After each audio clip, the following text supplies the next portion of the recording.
Thanks everybody for coming out tonight. We really appreciate you being here. My name is Kia Gillette, and I'm with HNTB, and I'm the environmental lead for the project. Before we get started on the presentation, we just want to say a couple things.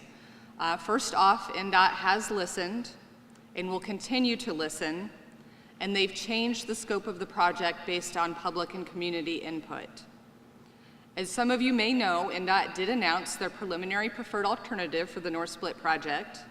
It is alternative 4C, and we'll talk a little bit more about that in a minute. The focus was on safety, but not added travel capacity. So there will not be any added through lanes as part of the preliminary preferred alternative. We tried to eliminate, or at the very least minimize, exterior retaining walls. The interchange itself will have a smaller, more compact footprint, and all the work will be within the existing right-of-way. Now at this point, I'm going to turn the presentation over to John Myers and Seth Schickel. John is our transportation planning lead for the project, and he's going to talk a bit about the problems that we've identified in the North Split interchange. Seth is then going to talk about some of the solutions that we came up for the North Split interchange. Right, John?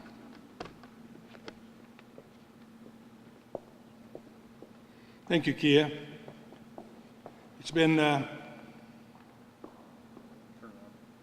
turn it on, Seth says. Here we go. It's been 3 or 4 months since we last had a series of public meetings, and I want to talk to you a little bit about what we've been doing in that time. We've been very busy. What you see here is a flow chart of the process that we've been involved in. It's a process that starts with defining problems, looking at the context for the solutions, defining the solutions, evaluating the solutions, and coming up with a recommended alternative.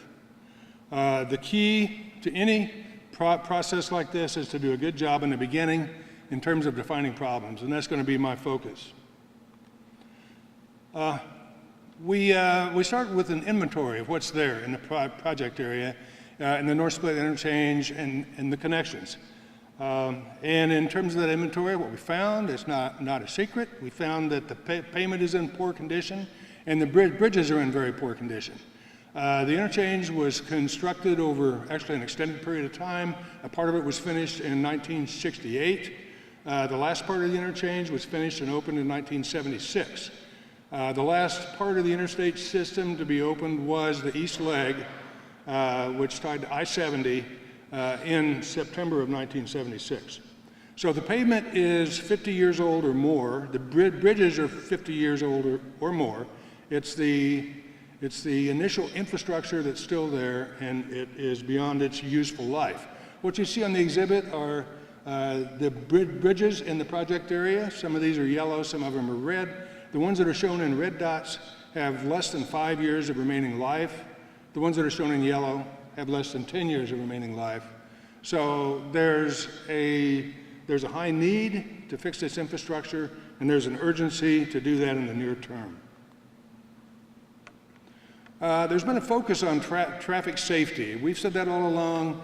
The NDOT commissioner has made this a priority. The governor has said that we're not to compromise safety in this project. It's been a major focus. This is the opportunity to correct safety problems that were designed into the interchange in the beginning. We looked at a 4-year period of crashes, and what we found was that this has a higher accident rate than any urban interstates in Indiana. In other words, the average urban interstate in Indiana has many fewer accidents than this interchange. We have about twice the number of fatalities here, over 2 times the number of property damage accidents, and almost 3 times the number of injury accidents compared to other urban interstates. So we looked at what these accidents are. And what we found was that there were 4 locations that really stood out as high accident areas. And those are shown here. The first 2, the worst 2, are on the west leg of the interchange, And that's the area between the North Split and generally Central Avenue, Meridian. And what we have there are weaving problems. And a weave is where traffic is forced to cross paths to get to where it wants to go. If you've ever been going north on I65 along the downtown and you want to get off at Pennsylvania Street after you go through the North Split, you may know that you have to cross all of the traffic that comes in from the east on I70. That crossing movement is called a weave, and it causes a lot of accidents. That's the worst spot in the interchange in terms of the volume of crashes. Coming from the west on 65, if you are staying on 65 to go south, you have to cross the path of people that are getting on the entrance ramp at Delaware Street trying to go to I-70. So it's this crossing pattern that's known as a weave that results in the highest crash locations in this interchange.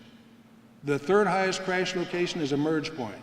It's where 70 comes in a sweeping movement from the east, 65 comes in from the west, and they join in kind of a V shape where they come together. I-70 actually drops a lane, going from 2 lanes to one lane, then immediately merges with I-65, and it's a lot going on in one spot. It's a dangerous condition, and that has resulted in the third highest crash location in the interchange. The fourth is going actually north on the east leg and ready to make the turn to go east on I-70. There are 3 lanes there. It's a relatively abrupt curve. Those 3 lanes are on an uphill grade. So because of that uphill grade, 3 lanes turning at once with a relatively sharp curve, that's the 4th highest crash location in the interchange.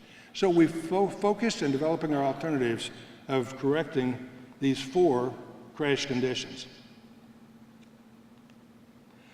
This is a sketch of what those weaves look like. The one on the left shows in the green the movement going through on I-65. And you see that green arrow that crosses the blue. The blue is the I-70 traffic coming from the east. So that's a simple view of what a weave looks like. It's relatively short, which causes it to constrict traffic flow and be a hazard. On the right, it's actually more of a complex weave because you not only have traffic crossing between the Delaware ramp and traffic going through on 65, but you also have another ramp that leaves there on what we call the collector distributor road that goes to exits downtown for Ohio Street and Michigan Street. So we have all of that going on in a very small space, and that results in a significant hazard. In addition to looking at the hazardous locations, we also looked at bottlenecks in the interchange. Federal Highway Administration has identified 9 types of bottlenecks. We have 4 of those in this interchange. We have a table in the report that shows what those are and where those are. A bottleneck is a condition, a design condition of one type or another that causes a constraint to good traffic flow. A weave is an example of a bottleneck. A merge is an example of a bottleneck. A lane being dropped from 2 to 1 lane is a bottleneck. So some of the bottleneck locations are also included in the high hazard list. The important point here is that when we talk about adding capacity and improving flow, it's not just done by adding through lanes. It can be done by removing bottlenecks. And in fact, Federal Highway Administration recommends, essentially requires, that we look at bottleneck removal before we look at adding lanes. And so we did that. In this case, what you see here are 9 bottleneck locations in this interchange. So as we developed alternatives, we focused first on safety and second on getting rid of these bottlenecks to improve the flow through the interchange. So we started out with a purpose and need, which is required for any environmental study, that focused on correcting the deteriorated bridge and pavement conditions, improving safety, and improving traffic flow. So as we defined problems in the interchange, we narrowed that down further, defined it further, to say that it's not only improved safety, and we improve safety at a lot of places in the interchange, but whatever we do with our alternatives, we're going to fix those big 4. We're going to fix those 2 weaves, we're going to fix that merge, and we're going to fix that curve on I-70. That accounts by itself for at least 20% of the crashes in the interchange. We're also going to improve traffic flow by eliminating those bottlenecks wherever we can. So in addition to identifying the problem, a part of the process is to look at the context that we have to work in.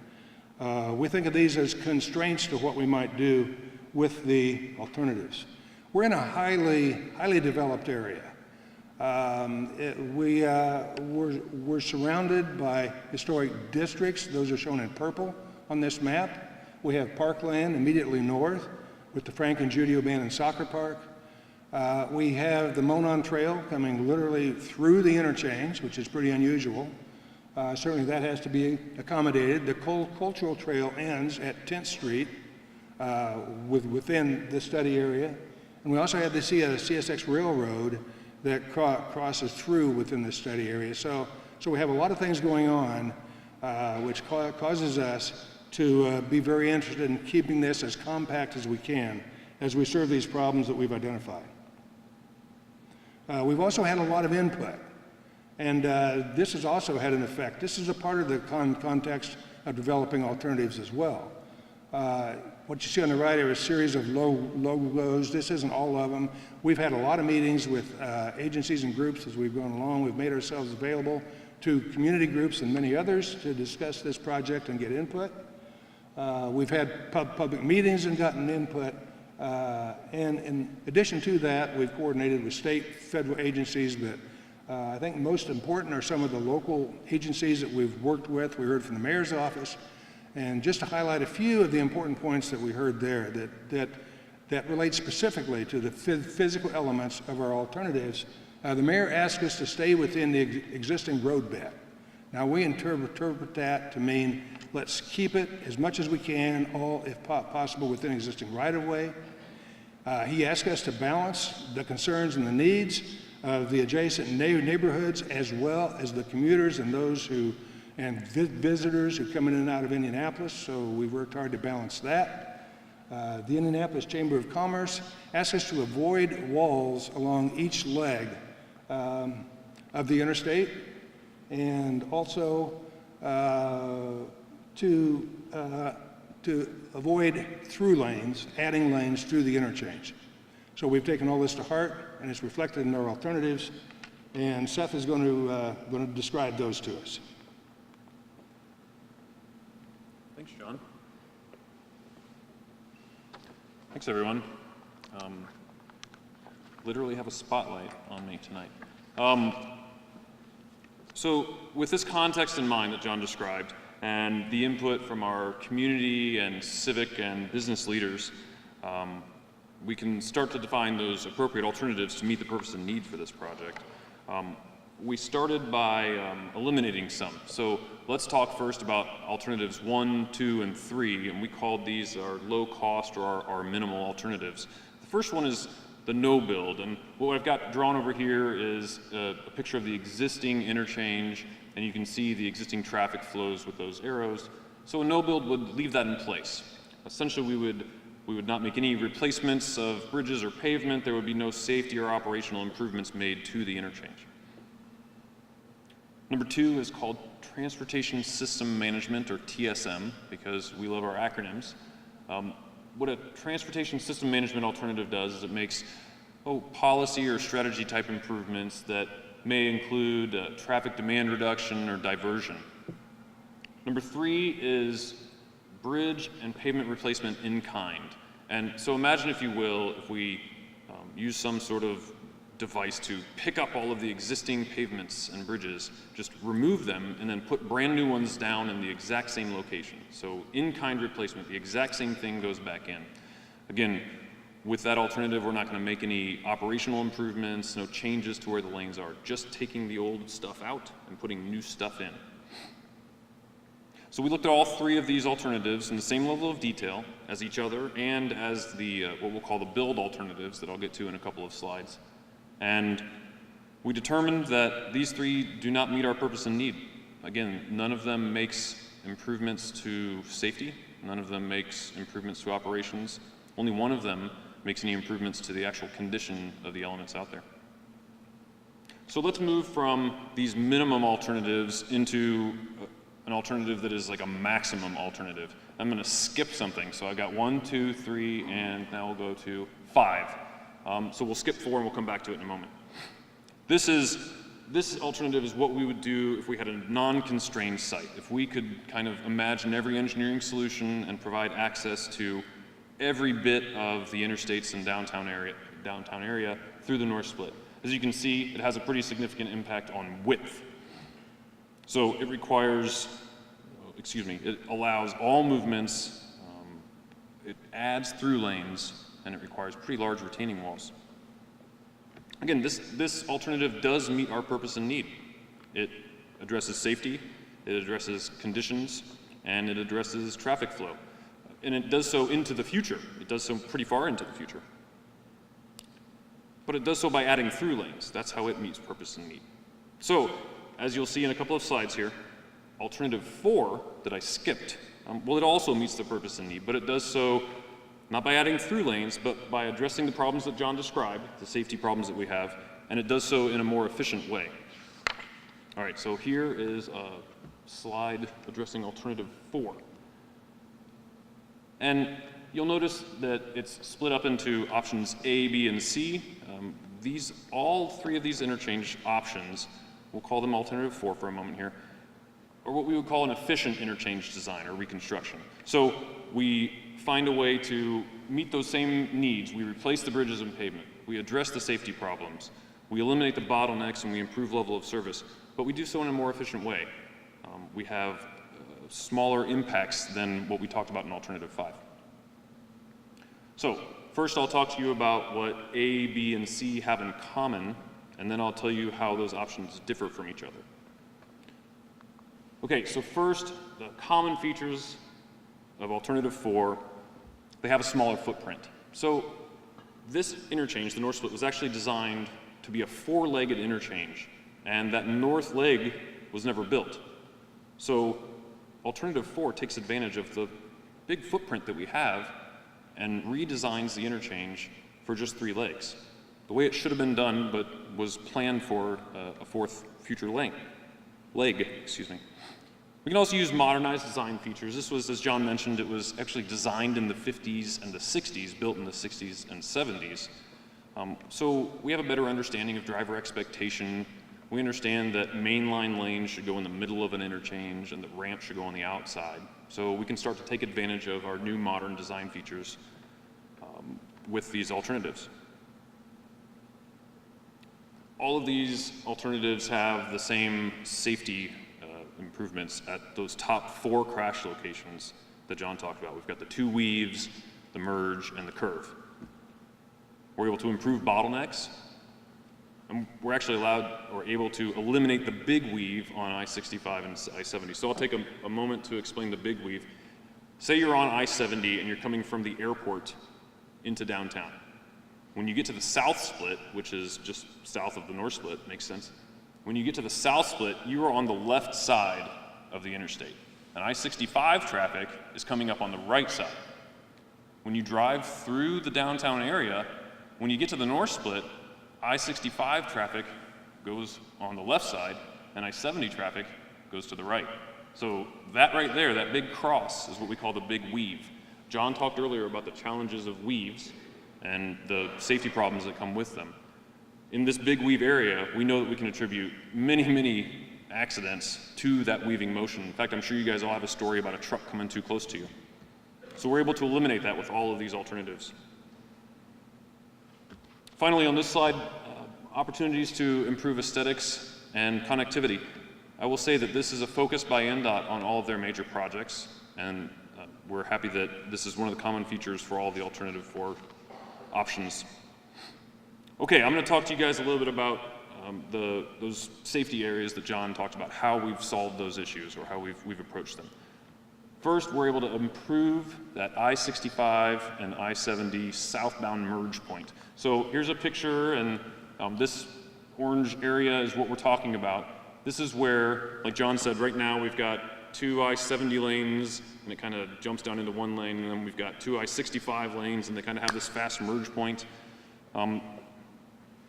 I mean, that's what the picture is. This is along the I-70 part of that. So what we're going to have is we're going to have 2 lanes on I-70 and 2 lanes on I-65. And instead of smushing them together, we'll extend that merge point much farther to the south so that they have a lot more room to kind of get organized before they have to merge together. Next is, oh, that's my picture arrow. Next is improving the I-70. This is a northbound curve. So this is kind of up in the northeast part of the North Split interchange. And today, again, we have a sharp curve with a fast merge with I-65 traffic, and it leads to a lot of side swipes. So here's a picture of one of our alternative 4 options.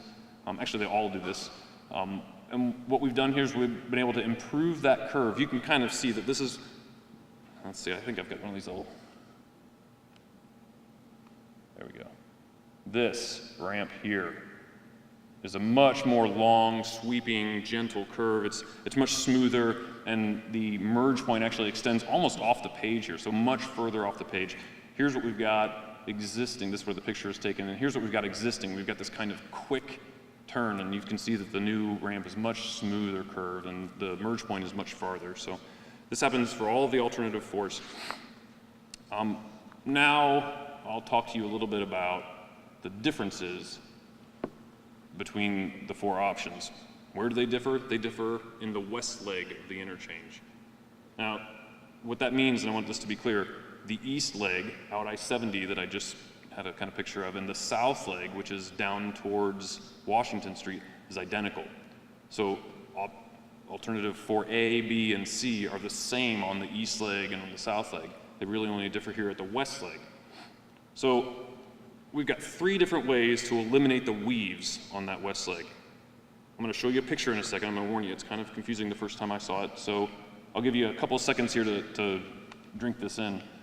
The blue and the yellow is traffic lanes, and the orange is bridges. So here on my side of the drawing, I've got Pennsylvania Street, and on the far side of the drawing, I've got College Avenue going north and south. And right here, the interstate kind of follows 12th Street, so that should give you a good frame of reference for where we are.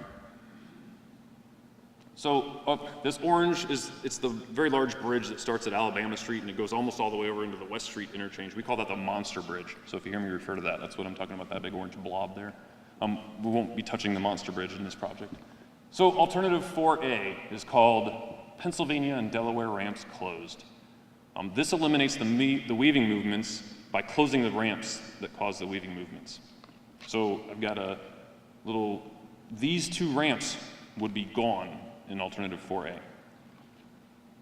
There's no access on that exit ramp to Pennsylvania, and there's no access on the entrance ramp from Delaware. So this is one way to remove the weaves. Okay, this next picture is what we call a cross section, and this view it's as if you were kind of standing on I-65. Please don't do that. But if you were standing on I-65, kind of looking towards the east on this picture, I've got 12th Street over here by me, and then we've got in existing conditions, we've got these grass slopes that go up towards the highway. There's like 4 lanes of traffic in each direction today, and then it slopes back down. There's some residences and some parking there on the south side. It's about where 11th or 10th Street is. So that should give you a frame of reference for what these drawings are. One number I do want to point out, and it's a little fuzzy here, but I'll just point to it first. This says 69 feet, and then the one over there says 90 feet. And that's the distance from the right-of-way or the fence line over to where the highway is. So you'll see I've got several alternatives here, or options. You'll see that number kind of change. I just want to point that one out. So again, alternative 4A, when we look at a cross-section of it, doesn't look that much different than the existing. There's a small dashed line here. I called it out as an existing ground slope, but I mean, really there's no change. Essentially the only change is we widen the pavement up top by 1 or 2 feet, and that's just because we have a different way of handling our shoulder treatments now than we did back when this thing was originally built. Okay, so another way to address the weaves is to kind of fully serve all of those connections from I-65 and I-70. So this one was to completely eliminate the weaves by removing the ramps, and alternative 4B is kind of a fully served option. So a lot more blue and yellow in this picture. This gives us full access down to the Pennsylvania Street ramp and gives us full access up from the Delaware Street ramp. So let's look at the north side first, where on almost up to 12th Street, where the blue and yellow are coming down and they come down into Pennsylvania Street. There's 2 lanes there, and that's different than what's out there today, and it's different than 4A and 4C. The reason there are 2 lanes there is because we've got both I70 and I65 with access down to Pennsylvania. Now, to eliminate the weave and still do that, we have to do what's called a flyover. So we actually separate the 2 ramps back in the interchange. You can't actually see it in this picture, but within the interchange, we built a flyover where I65 can cross over the I70 ramp traffic.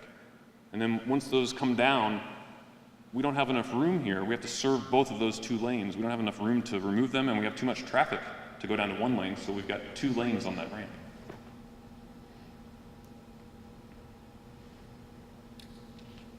So let me show you a cross section here. The impact of that 2-lane ramp is that we have a wider cross section. So remember that number I showed you earlier? It was 69 feet, now it's down to 27 feet. And that is the distance between the retaining wall that we've used to support the road and the fence. So again, here we've got 2 lanes of traffic on the ramps. We've actually got what's called a concrete barrier separating those ramp lanes from the main line. And that concrete barrier is a safety barrier. It kind of avoids ramp traffic, which is going slower, from the main line traffic, which is going a little faster. Again, there's 1 lane on the south side, so that's kind of the same as today. But again, it's separated out. And again, there's a number, I think it's 63 feet, is that right? All right, 63 feet. Again, so alternative 4B is wider and has much more, or adds retaining walls. Actually, here I got, next slide is back to 4A. Camera 1, camera 2.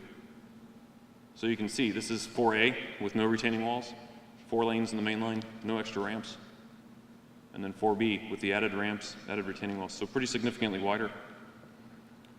You know, the difference between the 69 and 27 is that's 40-something, 42 feet, and then it's about 27 feet on the other side. So significantly wider to provide access to all of those connections. So we've looked at 2 ways to eliminate the weaves. A, removes those ramps completely. It kind of reduces access to downtown. And B, fully serves all of our connections, but it does so at the cost of width. So our question or our challenge for the last several months has been, is there a way to blend those? Is there a way to blend these 2 options so we can maintain as much access to the downtown as possible while still limiting that width and height of retaining walls? And so what we've come up with is alternative C, 4C. So we have selected ramp access restrictions. That's a lot of words. What it means is we can eliminate those weaves, but we do so at the cost of some access. What we've eliminated is I70's exit to the Pennsylvania Street ramp, and we've also eliminated I65's exit to the ramp serving Michigan and Ohio Street. Now, on Pennsylvania, we kept access from I65. And the reason we did that is that the reason we prioritized that I65 exit is that more folks are using the Pennsylvania Street exit from I65 than from I70.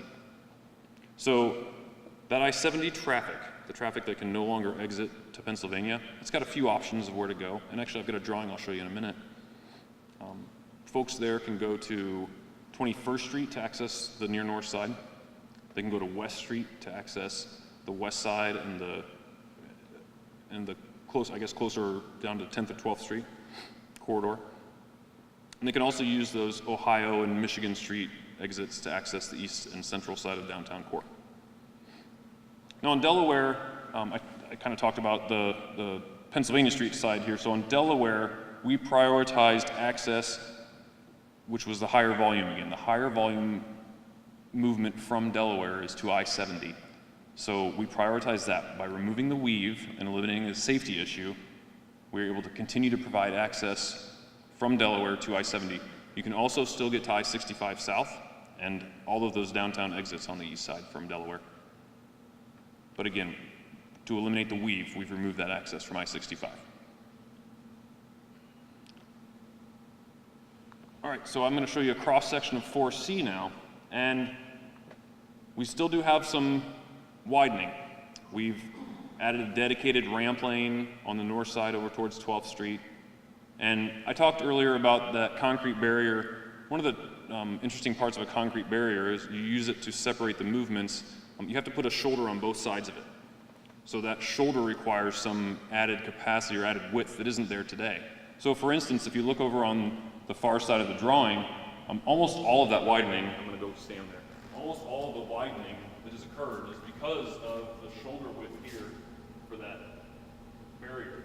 So the widening occurs here. You can kind of see the dashed line for the existing.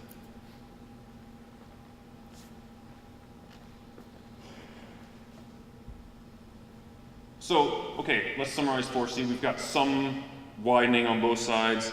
The walls on my side, on this north side, they range anywhere from 0 feet up to 11 feet. And the walls on the opposite side range anywhere from 0 feet up to 7 feet. The numbers are 47 feet and 74, so we are closer by, let's see, I've got camera 2 over here. There's camera 2. Again, comparing to 4A, just to show you guys, I'll go back and forth a little bit. So we do have added width and retaining walls. The walls are still significantly shorter than they were in 4B. So there's alternatives 1, 2, 3, 5, and 4A, B, and C, to put them in a strange order. All of these alternatives have met our purpose and need, except for 1, 2, 3, and 5. So these 4A, 4B, and 4C. They meet our purpose and need, but they have different levels of impacts, and they have different degrees of access to downtown. So I'm going to show you a table, and it's got some small numbers and some small symbols, and you won't necessarily be able to read every one of them, but go with me here for a second, I'll explain it. On the left side, we've got some checks and some X's. And these are different access points in downtown for alternatives 4A, B, C, and 5. C, our preliminary preferred, is highlighted in a different color.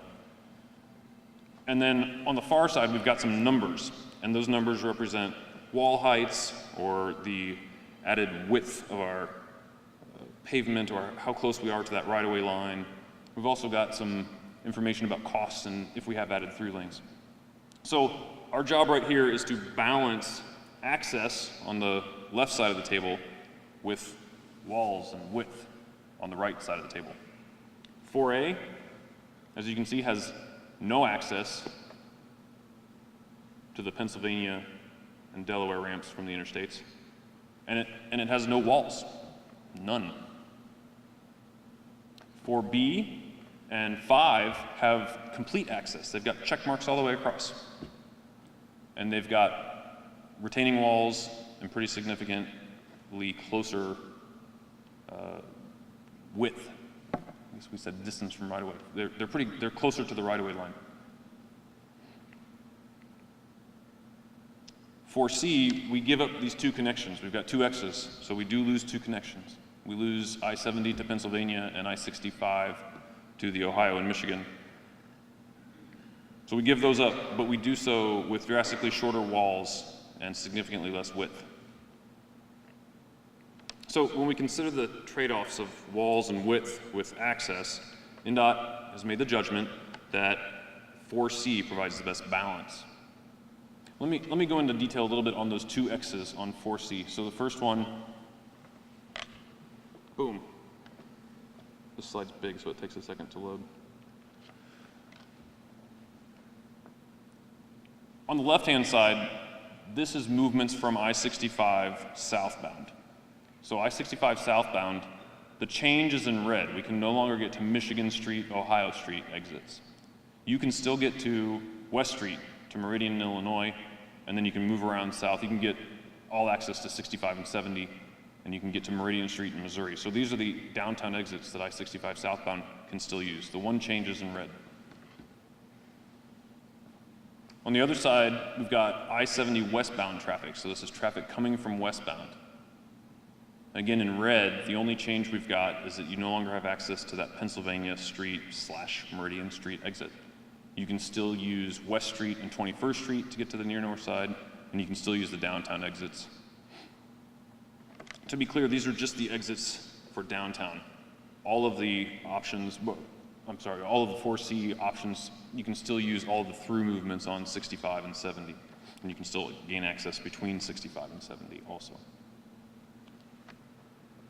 So what we've done here is we've eliminated 1, 2, 3, and 5. I've talked to you about 4A, and that's the alternative where we just close some ramps. That one has concerns about where our traffic would divert. It would move to other ramps, other exits. And it also leaves us with a kind of partial interchange, and we're not too sure that that's the right solution. 4B, our next alternative, it has high costs, and it's got pretty significant impacts from its walls and from that widening. So again, as we've already talked about a little, 4C is the preliminary preferred alternative. Now, we've developed a pretty good list here of the things that we've evaluated, and these are the reasons that this is the preliminary preferred. First, it improves safety at those most hazardous locations. That's first and foremost important. It removes the worst bottlenecks. There are no added lanes in alternative 4C. It is a more compact interchange. As I mentioned earlier, this was a 4-legged interchange that we've now turned into a legitimate 3-legged interchange. It stays within the existing right-of-way. We've minimized exterior retaining walls on that west leg over towards West Street. In fact, we've completely eliminated exterior retaining walls on the east leg and on the south leg. So again, meeting one of those problems or I guess public input that John was talking about earlier. Finally, this project meets our purpose and need. This alternative meets our purpose and need, excuse me. It's a compact interchange. It leaves some space behind once we're done for future uses, and again, it uses 3 legs and not 4, so this is the direction that INDOT has, and it's the direction that we're asking for your input on. In fact, let's talk a little bit about, okay, I've talked about alternatives, let's talk about next steps. The next steps here are that we'll gather feedback from you, the public, and we have a public comment period that's open until October 29th. We will take any kind of comments that you guys have before or in between then. After the public comment period, we'll start to refine our preliminary preferred alternative based on the input from those comments. And to be clear, we'll continue to gather public input and feedback along the project's duration to give you an idea of that, and then we'll analyze those impacts in the environmental assessment, what we call an EA. To give you an idea, that EA won't be published until early 2020, so we are still early in the environmental assessment process. There's plenty of time for voices to be heard. In fact, I would say clearly voices have been heard on this project. They have made an impact. INDOT has changed the scope of this project to address comments that they've received from the public. I hope our presentation has clearly explained both that process that we've undertaken to define problems, to gather input and feedback, so that we can better define alternatives, balance the trade-offs, and then select an alternative. And then I hope we've also explained that public feedback has been of value on this project. There's a couple of ways that you guys can get additional information on this project. You can talk to John, and he'll give you everything he knows about it. You can talk to me or anyone else in the project team. We'll be back over by those boards in the other room, the cafeteria, in a few minutes. You can find the report that we wrote. It's available online, and you can also submit comments via email or phone or snail mail. Again, those comments for this stage of the environmental assessment, we'd like to have those by October 29th. At this point, I'm going to leave this slide up here so that you guys can keep looking at it. I'm going to bring up Ricky Clark, who works with the Indiana Department of Transportation. Thank you. All right, thanks, Seth. Appreciate that very much. Good evening, everyone. My name is Ricky Clark. I'm with the Indiana Department of Transportation. I represent the agency's Division of Communications, also our Office of Public Involvement and Public Engagement. Very happy to be here this evening. Very happy that you are here with us this evening as we take just a few moments of time to discuss where we are within the confines of the project. At this time, though, we're going to transition to what we call our public comment session.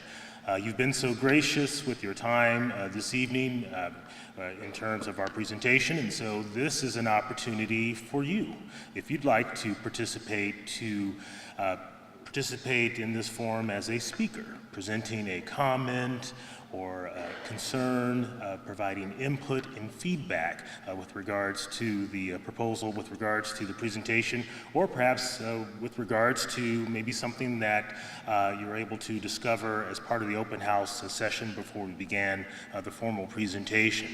I know many of you have been sitting for quite some time, and so what we're going to do at this point in time, before we transition to our public comment session, we're going to probably take a 2-minute intermission, if you will. We have a few things we want to set up on the stage. This is an opportunity if you'd like to stretch, if you'd like to visit members of our open house team, they're available. If you have questions, we're going to set up our stage. We're going to transition to our comment session.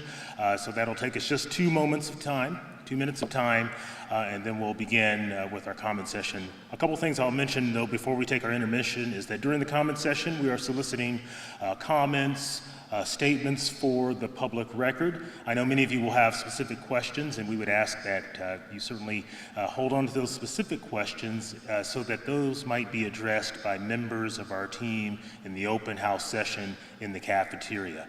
During the comment session, we do have a court reporter present. They will be certainly accepting comments verbatim, and so we want to make sure that we have a very accurate account of the comments that will be presented during the comment session this evening. Also, I'll mention, in addition to if you choose to participate as a speaker, as Seth mentioned, we have our email address, we have comment forms available in the open house session. So any form or fashion you would like to submit comments to us, we would certainly be glad to accept those. So at this time, we're going to take 2 minutes. So this is, again, an intermission. If you'd like an opportunity to take a stretch or perhaps work the legs a little bit, if you'd like an opportunity to take this time to visit our open house, then that's available to you as well.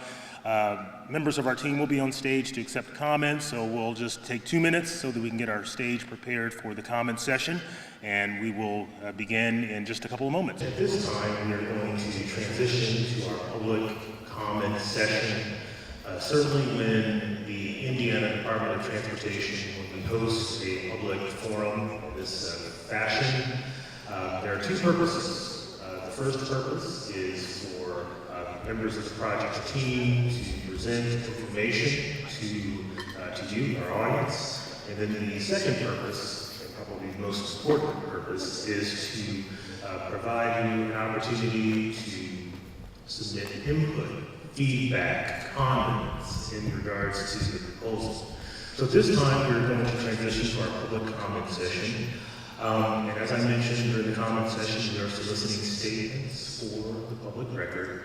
To my right, we do have a court reporter present in the auditorium to accept public comments. So whether you choose to participate as a speaker in this open session, or perhaps at the conclusion of the open session, if you'd like to visit the court reporter and present your comments privately to the court reporter, then certainly that would be more than acceptable.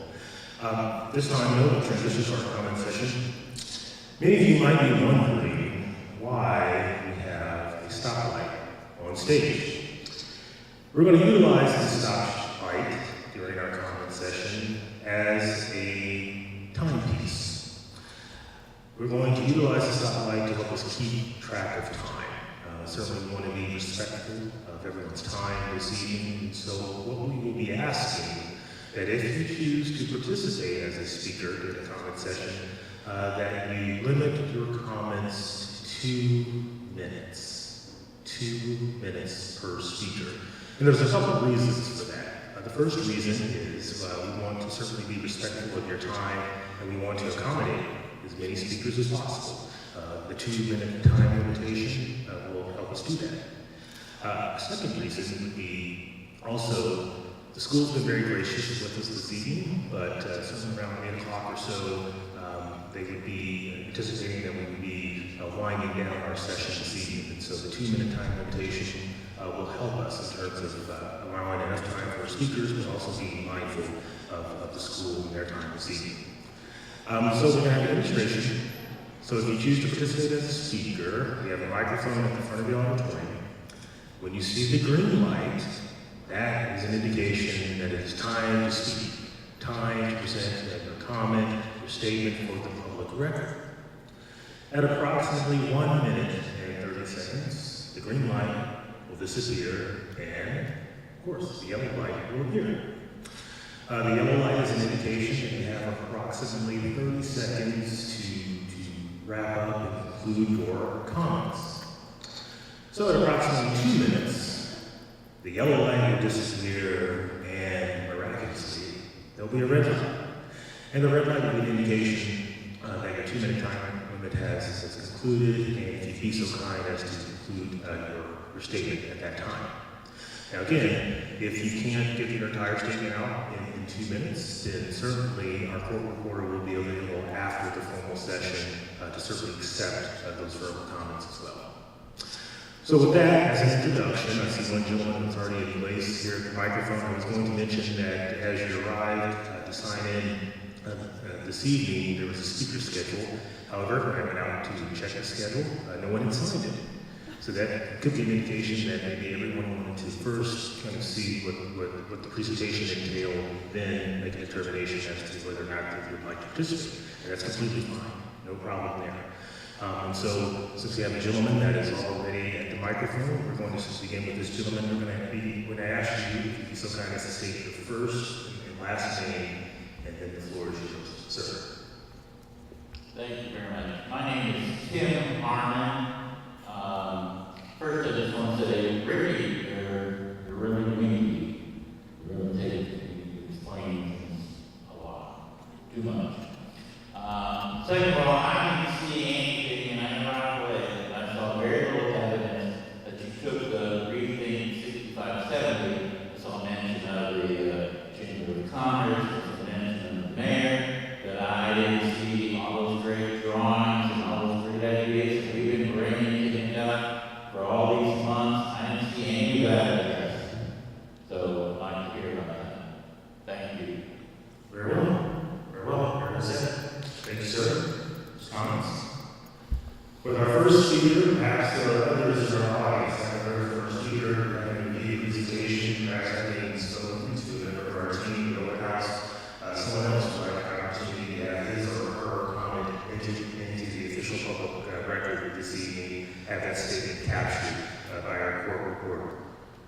Having heard from our previous speaker, there may be someone else who would like an opportunity to present his or her comment. I see the gentleman making his way. I'll also mention, please by all means, feel free to supplement your verbal comments with written statements, emails as well. Sir, be so kind as to state your first and last name. Floor is yours. Good evening, my name is James McQuiston. I appreciate the work you have done on the safety, the durability aspects. A lot of work has gone into it. However, highways are supposed to be safe. They're supposed to be durable.